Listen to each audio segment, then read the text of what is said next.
بسم اللہ الرحمن الرحیم۔ تمام طلباء کو خوش آمدید۔ اسلامیات لازمی کا ہمارا 8واں لیکچر ہے اور قرآن پاک کی منتخب آیات کا ہم مطالعہ کر رہے تھے۔ آج کے لیکچر میں سورۃ المؤمنون کی آیت نمبر 1 سے لے کر تا 11 ہم پڑھیں گے۔ ان آیات میں مومنین کی خصوصیات بیان کی گئی ہے کہ مومنین کی کیا خوبیاں اور خصوصیات ہونی چاہیے۔ اعوذ باللہ من الشیطان الرجیم، بسم اللہ الرحمن الرحیم۔ قد افلح المؤمنون الذین هم فی صلاتهم خاشعون۔ قد تحقیق کے ساتھ یا یقیناً، افلح کامیاب ہو گئے، المؤمنون ایمان والے۔ ایمان والے لوگ کون ہیں؟ الذین وہ لوگ، ہم فی صلاتهم خاشعون جو اپنی نمازوں میں خشوع اختیار کرتے ہیں۔ صلاۃ نماز کو کہتے ہیں، خاشع معنی خشوع اختیار کرنے والا، خاشعون خشوع اختیار کرنے والے۔ والذین اور وہ لوگ، ہم عن اللغو معرضون وہ لوگ جو لغو کاموں سے اعراض کرتے ہیں۔ لغو کہتے ہیں فضول باتیں، بیکار باتیں، جس کا نہ دنیا کا فائدہ ہو نہ آخرت کا۔ اور معرضون اعراض کرتے ہیں یعنی منہ پھیرتے ہیں، اس میں مشغول نہیں ہوتے۔ والذین اور وہ لوگ، ہم للزکوٰۃ فاعلون جو زکوٰۃ دیتے ہیں۔ والذین اور وہ لوگ، ہم لفروجہم حافظون لفروجہم جو اپنی شرمگاہوں کی، حافظون حفاظت کرتے ہیں یا اپنی شرمگاہوں کی حفاظت کرنے والے ہیں۔ الا علی ازواجہم مگر اپنی بیویوں کے ساتھ، اور او ما ملکت ایمانہم یا کنیزوں کے ساتھ، جو لونڈیوں کے ساتھ، جو ان کے اوما یا وہ کنیزیں ملکت ایمانہم جن کے اوپر ان کے دائیں ہاتھ مالک ہے، یعنی لونڈیاں۔ تو ان دو صورتوں میں فإنہم بے شک ان لوگوں کے اوپر، بے شک یہ لوگ غیر ملومین نہیں ہے ملامت، یعنی ان کے اوپر کوئی ملامت نہیں ہے ان دو صورتوں میں۔ فمن ابتغى وراء ذلك جو کوئی ڈھونڈے گا اس کے علاوہ کوئی صورت، فمن ابتغى جو کوئی تلاش کرے گا یا ڈھونڈے گا، وراء ذالک اس کے علاوہ، یہ جو دو صورتیں ہیں اس کے علاوہ کوئی اور صورت اختیار کرے گا، تو فاولئک هم العادون پس یہ لوگ حد سے تجاوز کرنے والے ہیں، حدود کو کراس کرنے والے ہیں۔ والذین اور وہ لوگ، ہم لاماناتہم جو اپنی امانتوں کی، وعہدہم اور اپنے وعدوں کی، کیے ہوئے وعدوں کی، راعون رعایت رکھتے ہیں، پاس رکھتے ہیں، لحاظ رکھتے ہیں، تو یہ مومن ہے۔ والذین اور وہ لوگ، ہم علی صلواتہم یحافظون جو اپنی نمازوں کی حفاظت کرنے والے ہیں۔ والذین وہ لوگ، ہم علی صلاتہم جو اپنی نمازوں کے یحافظون حفاظت کرنے والے ہیں۔ تو اولئک هم الوارثون یہ لوگ ہوں گے وارث۔ الذین وہ لوگ، یرثون الفردوس جو میراث میں لیں گے جنت فردوس کو، ہم فیہا خالدون اور یہ اس میں ہمیشہ ہمیشہ رہیں گے۔ تو یہ تو تھا اس کا لفظی ترجمہ۔ اب آتے ہیں اس کی تشریح کی طرف۔ پہلے اس کے لغات پڑھ لیتے ہیں کہ اس میں کیا جو مشکل لغات ہے۔ افلح کامیاب ہوا یا کامیاب ہوئے، خاشعون خشوع کرنے والے، لغو بے فائدہ باتیں، فروج شرمگاہ ہے، ملکت ایمان جس کے اوپر دائیں ہاتھ مالک ہو مطلب باندیا، غیر ملومین ان کے اوپر کوئی ملامت نہیں ہے، ابتغاء تلاش کرنا ڈھونڈنا، ورا اس کے علاوہ، عادون حد سے تجاوز کرنے والے، راعون رعایت رکھنے والے، اور وارثون وارث۔ اس میں کہا گیا ہے کہ قد افلح المؤمنون مومن کامیاب ہوئے، تو اس میں جو تصورات عام ہے یا اس وقت تھے نبی علیہ السلام کے زمانے میں، آج ہے کہ کامیابی کا معیار یا پیمانہ یہ ہم نے مقرر کر رکھا ہے کہ کوئی شخص ہے اس کے پاس بہت سارا مال و دولت ہے، وہ عیش و آرام سے زندگی گزار رہا ہے، اور اونچی اونچی بلڈنگیں ہیں اس کی، یا اونچی حویلیاں ہے، اعلیٰ اس کے پاس کاریں ہیں، سواریاں ہیں، بینک بیلنس ہے یا اعلیٰ اسٹیٹس ہے، تو ہم اس کو زیادہ کامیاب سمجھتے ہیں یا زیادہ عقلمند سمجھتے ہیں، اور ہم سمجھتے ہیں کہ معاشرے میں یہ بہت بڑا آدمی ہے۔ یہ معیارات ہم نے مقرر کر رکھے ہیں، اگرچہ اس نے یہ ساری چیزیں جو ہے وہ ناجائز طریقوں سے، رشوت سے، ظلم و زیادتی سے، لوگوں کے حقوق کو ہڑپ کرنے سے، اس سے حاصل کیا ہو، لیکن اس کو ہم کامیاب سمجھتے ہیں۔ اس کے مقابلے میں اگر معاشرتی اعتبار سے یا معاشی اعتبار سے کمزور، مفلس، غریب لوگ ہیں، اور اگرچہ اس میں وہ دیانت ہے، امانت ہے، تقوی، پرہیزگاری ہے، اخلاص، للہیت ہے، ایمان ہے اس میں، تو اس شخص کو ہم کوئی حیثیت نہیں دیتے، اور اس کو ناکام شخص کہتے ہیں، یا چھوٹا آدمی اس کو سمجھتے ہیں ہم۔ تو یہ ترازو اور پیمانے ہم نے مقرر کر رکھے ہیں کہ غربت اور مالداری جو ہے یہ عزت اور اس کے کامیابی اور ناکامی کے پیمانے ہیں، کہ جو جتنا زیادہ مالدار ہے، جتنا زیادہ اس کے پاس وسائل ہے، تو وہ کامیاب ہے، اور جو کمزور سٹیٹس کا ہے یا کسی کے پاس مالی وسائل نہیں ہے، تو وہ ہم کیا کہتے ہیں، اس کو ہم ناکام کہتے ہیں۔ یہ تصورات ہمارے ہاں مشہور ہے یا مروج ہے، لیکن قرآن مجید نے جو پیمانے مقرر کیے ہیں وہ اس طرح نہیں ہے۔ اس نے ایمان کو، عمل صالح کو، تقوی کو، اس کو انسانی عظمت اور انسانی بلندی کا پیمانہ اور معیار مقرر کیا ہے، کہ وہ لوگ کامیاب ہیں اصل میں اللہ کی نظر میں اور قرآن کے تعلیمات کی روشنی میں جو ان صفات کا حامل ہو، جن میں یہ صفات ہو۔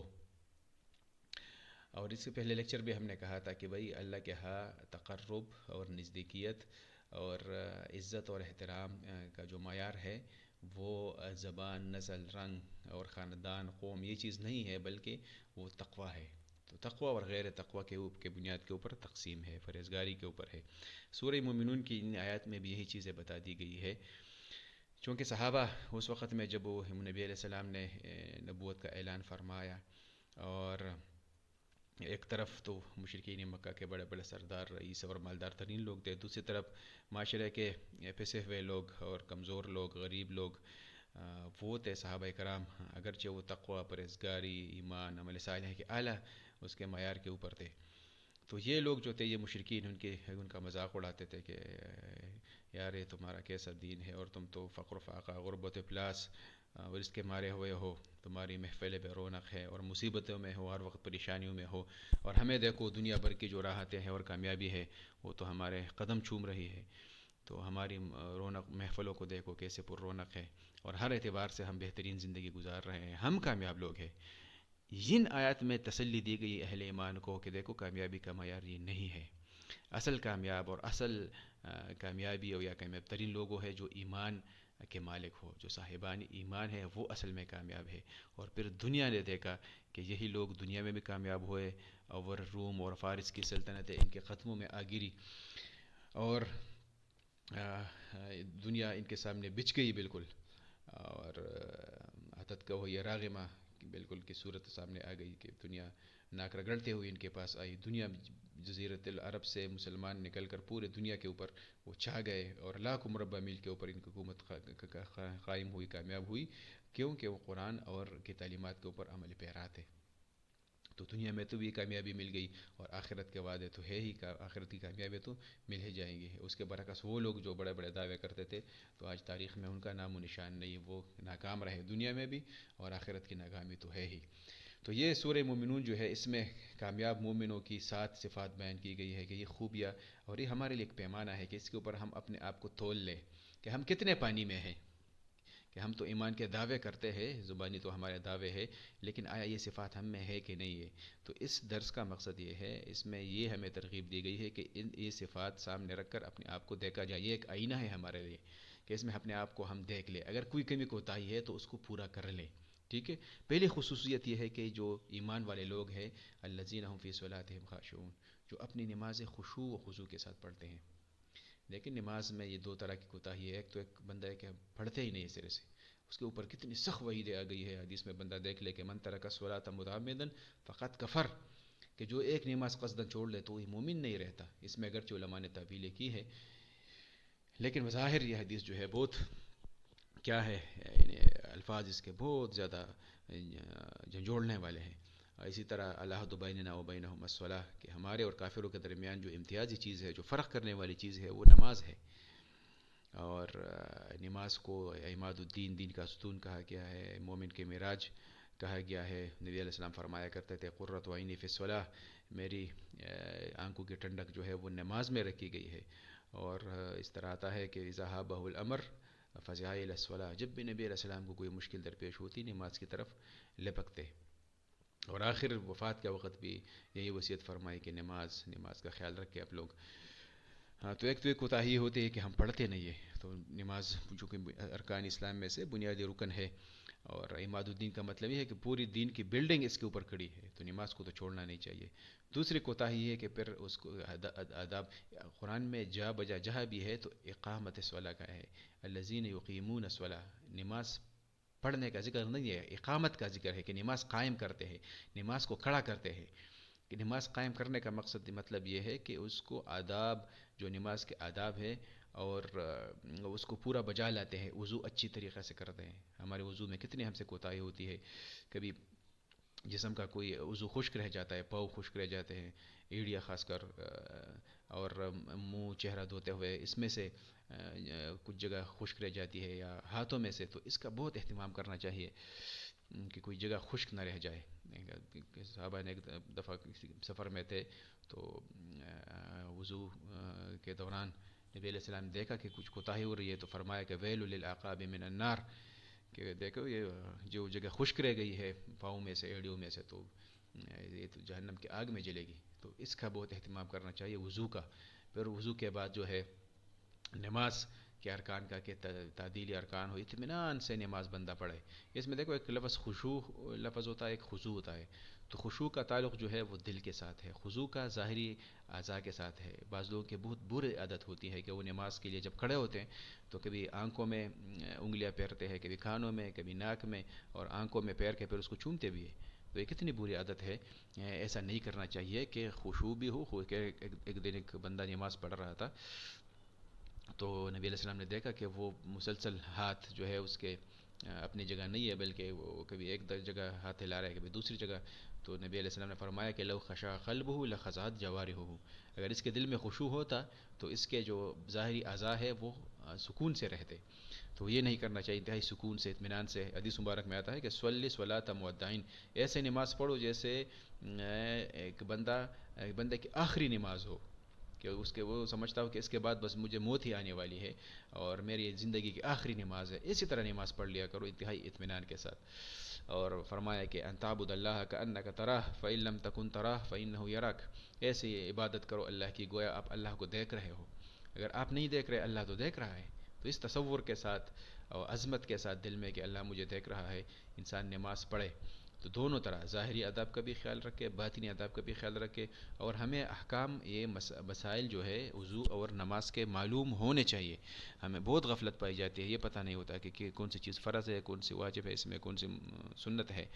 تو نمازوں کا باقاعدہ اس کو سیکھنا چاہیے، اس کے لیے ٹائم دینا چاہیے. پھر نماز کے الفاظ کے اوپر، اس کے اوپر محنت کرنا چاہیے. الفاظ ہمارے جو ہے وہ انتہائی اس میں وہ ہوتا ہے، کمی کوتاہیاں ہیں، اس کو ہمیں تسلیم کرنا چاہیے. اور ہمیں باقاعدہ علماء کے پاس، دیگر حضرات کے پاس بیٹھنا چاہیے کہ ہم سیکھ لیں باقاعدہ نماز. اور یہ نماز کے بارے میں آتا ہے کہ ان الصلاۃ تنہی عن الفحشاء والمنکر، قرآن میں آتا ہے کہ نماز انسان کو برائیوں سے اور فحش کاموں سے روکتی ہے. اب دیکھو نمازیں بھی ہو رہی ہے اور دوسری طرف غلط کام بھی ہو رہا ہے. اس کا مطلب ہے کہ وہ نماز نہیں ہے جو ہونی چاہیے. باقاعدہ یہ تو نماز میں جیسے انگلیاں، ہاتھ کی انگلیاں ہے وہ کسی کو روکتی ہے، اس طرح نماز بھی انسان کو برے کاموں سے روکتی ہے. لیکن اگر نماز ہو. اور قرآن میں آتا ہے کہ فاستعینوا بالصبر والصلاۃ، نماز اور صبر کے ساتھ تم مدد طلب کر لیا کرو. یہی 2 رکعت نفل جب پڑھتے تھے صحابہ کرام تو ان کی بڑی سے بڑی مشکل حل ہو جاتی تھی، مسائل حل ہو جاتے تھے.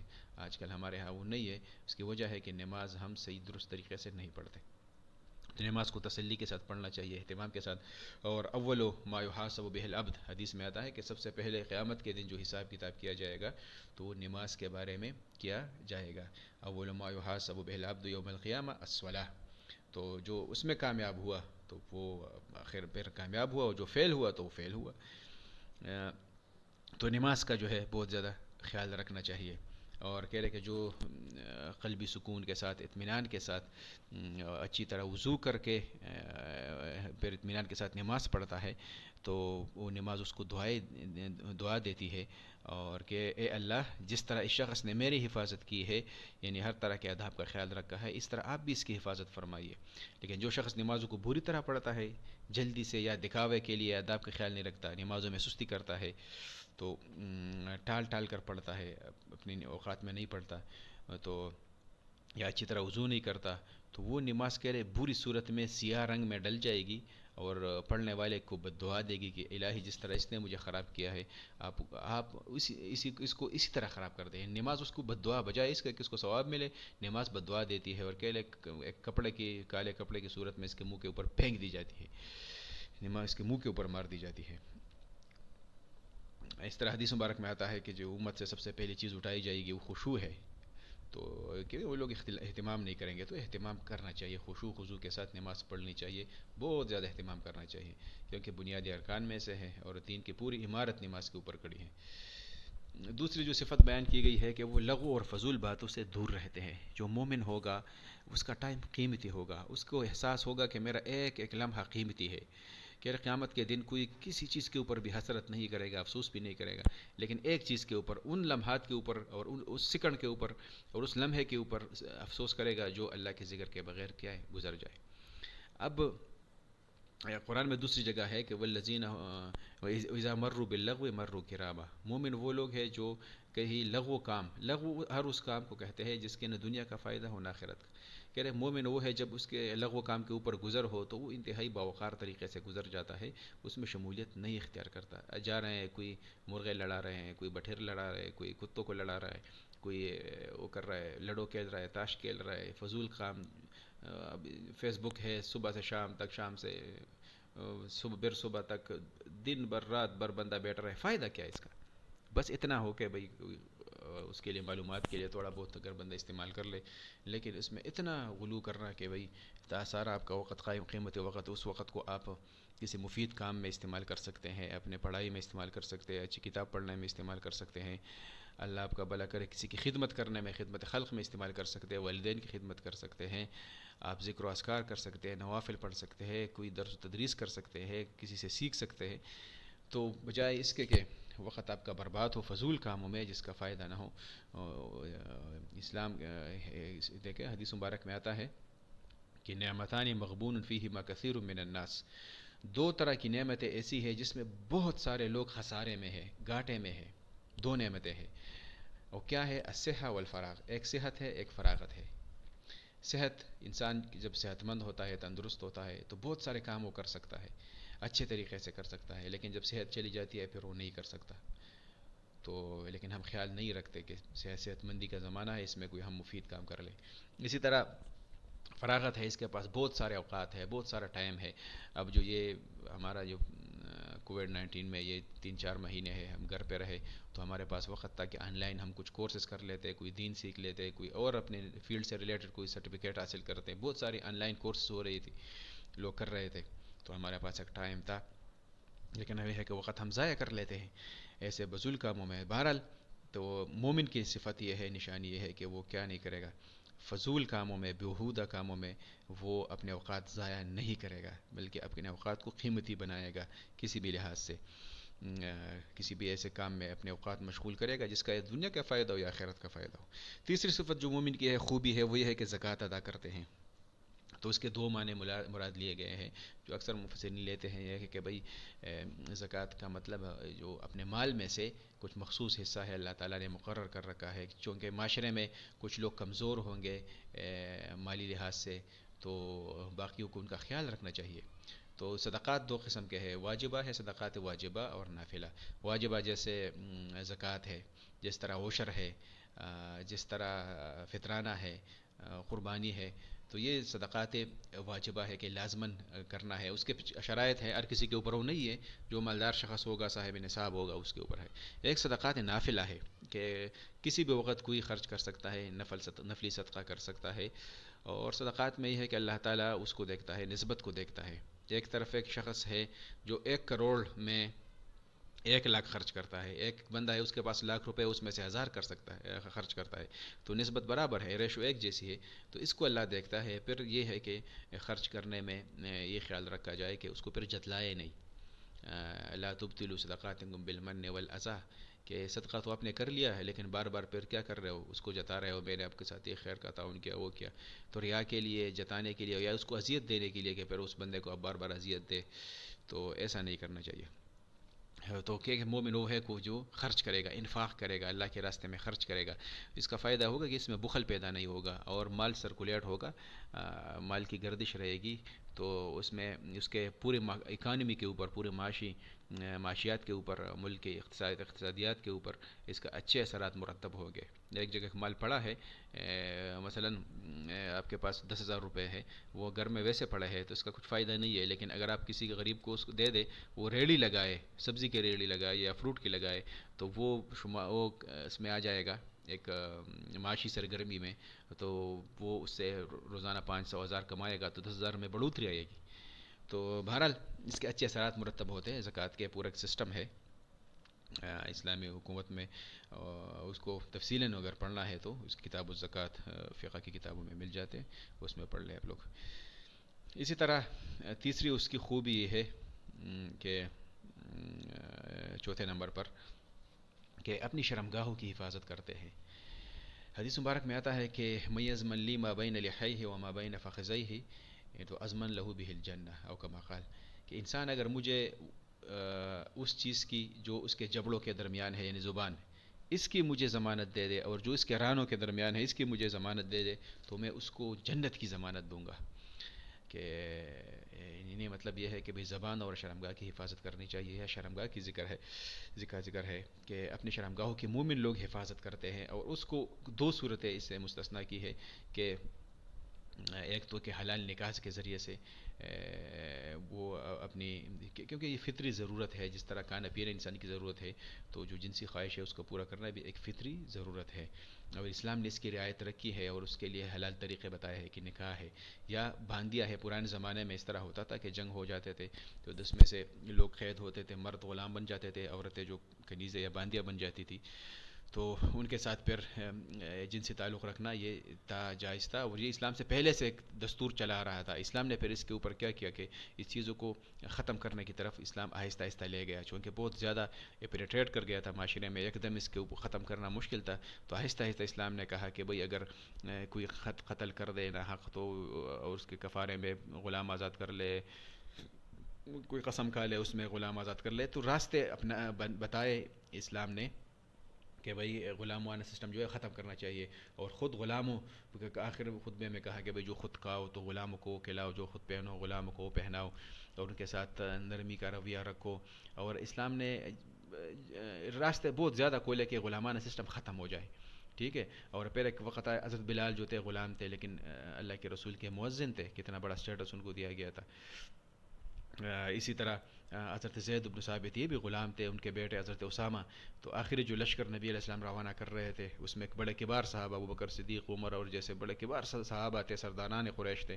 لیکن حضرت اسامہ جو ایک غلام کے بیٹے تھے اس کو سردار بنایا. پھر ایک دور آیا اس کے بعد تابعین میں کہ جو بڑے بڑے اسلامی بلاد تھے یا جو صوبے تھے ان میں اکثریت کے جو گورنرز تھے وہ غلام تھے. تو اسلام نے پھر یہ تمیز یہ ختم کیا، معاشرتی طبقاتی نظام ختم کیا. اسلام کے اوپر اعتراض، اس لیے میں نے تفصیل بیان کی کہ اعتراض کیا جاتا ہے کہ اسلام غلامانہ سسٹم کو پروموٹ کرتا ہے. ایسا نہیں ہے، بلکہ پہلے سے چلا آ رہا تھا. اسلام نے راستے نکالے اس کو ختم کرنے کے لیے. اور آج کل تو ویسے بھی نہیں ہے، جب بین الاقوامی طور پر کوئی کسی کو غلام نہیں بنا سکتا، اچھی بات ہے. بہرحال چوتھی صفت یہ ہے کہ اپنی شرمگاہوں کی حفاظت کریں گے مومن لوگ. اور یہ 2 صورتیں تھیں، اس میں سے بھی صرف ایک صورت رہ گئی کہ حلال نکاح. اس کے علاوہ جنسی خواہش پورے کرنے کے جتنے بھی طریقے ہیں وہ سب جو ہے وہ اسلام نے منع کر دیا ہے. کہہ رہے کہ اس کو اگر کوئی اختیار کرتا ہے اس صورت کے علاوہ تو وہ پھر حد سے تجاوز کرنے والا ہے، کیونکہ اسلام چاہتا ہے کہ حیا والا معاشرہ ہو، عصمت والا معاشرہ ہو، عفت والا معاشرہ ہو، اس میں جنسی انارکی نہ ہو۔ جو جس معاشرے میں جنسی انارکی ہو جاتی ہے اور بے حیائی پھیل جاتی ہے تو وہ معاشرہ پھر ترقی نہیں کر سکتا، وہ معاشرہ جو ہے وہ زوال کی طرف جاتا ہے، اور اس معاشرے میں جو لوگ ہیں وہ اطمینان ختم ہو جاتا ہے اس میں سے، اگر ظاہری طور پر وہ ترقی کر بھی لے لیکن وہ اس طرح اطمینان نہیں ہوتا، اور اللہ کا عذاب بھی آتا ہے، اترتا ہے اس وجہ سے۔ پانچویں صفت جو مومنین کی بیان کی گئی ہے وہ یہ ہے کہ جو امانتیں ہیں تو امانت کی ادائیگی کے وہ کیا حفاظت کریں گے۔ کسی نے آپ کے پاس کوئی مال رکھوایا، کوئی چیز رکھوائی بطور امانت، تو یہ اس میں خیانت نہیں کرتے۔ اور اگر کوئی بات ہے جس طرح ہے کہ المستشار مؤتمن، کہ کسی کوئی مشورہ آپ کے ساتھ کر لے، کوئی اپنی راز کی بات بتا دے، وہ بات بھی آپ محفوظ رکھیں گے، کسی کو بتائیں نہیں گی۔ یا کسی مجلس میں، جیسے المجالس بالامانہ آتا ہے کہ مجلس میں آپ بیٹھے ہیں، وہاں پر راز کی باتیں ہوئی تو باہر آپ کسی کو نہیں بتائیں گے کہ اس سے کوئی مشکلات پیدا نہ ہو۔ تو امانات کا مومن جو ہوگا وہ امانات کا خیال رکھے گا، ہے قابل بھروسہ اور قابل اعتماد شخص ہوگا۔ دیکھیں نبی علیہ السلام نبوت سے پہلے صادق اور امین کے لقب سے مشہور تھے، امین تھے۔